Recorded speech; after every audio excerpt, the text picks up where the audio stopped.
আসসালামু আলাইকুম। আশা করছি আপনারা সবাই ভালো আছেন। যে সকল ভাইয়েরা অফিস বয় এবং ক্লিনারের জন্য যোগাযোগ করেছেন, আপনারা জানেন যে ইন্টারভিউ আজকে কিছু হয়েছে এবং বাকি ইন্টারভিউ রয়েছে ঈদের পর। ঈদের পর আমরা কত তারিখে ইন্টারভিউ রাখবো সেটা আমরা ঈদের পরেই ইনশাল্লাহ জানিয়ে দেব। আর যারা অফিস বয়ের জন্য আমাদেরকে নক করেছেন, অবশ্যই আপনি বয়স আপনার 30-এর মধ্যে হতে হবে। মোটামুটি আপনাকে ইংলিশ বলতে পারতে হবে। ইংলিশ যদি আপনি বলতে না পারেন তাহলে আপনি যে বসের সাথে কাজ করবেন তার সাথে আপনার কমিউনিকেশন হবে না। এই কারণে তারা ইংলিশ জানা ছেলে চায়।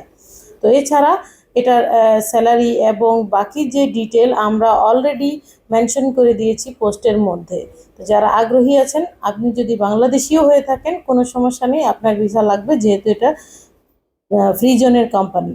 তো যারা রয়েছেন ক্লিনার, তাদেরও অল্প বেশি হলেও ইংলিশ জানতে হবে, কারণ আপনি কি ক্লিন করবেন, আপনাকে মপ কি জিনিস, কি ঝাড়ু কি জিনিস, এই জিনিসগুলো ইংলিশে জানতে হবে। আপনাকে হয়তো জিজ্ঞেস করবে যে এই রুমটা ক্লিন করো, এটা আপনি বুঝলেন না, তাহলে সমস্যা না। তো যারা ক্লিনার এবং অফিস বয়ের জন্য আমাদেরকে নক করেছেন, তারা সরাসরি অফিস ভিজিট করবেন ঈদের এই বন্ধর মধ্যে, তাহলে আমরা আপনাদেরকে শিখিয়ে দিতে পারবো যে আপনি কিভাবে কি বলবেন। ধন্যবাদ।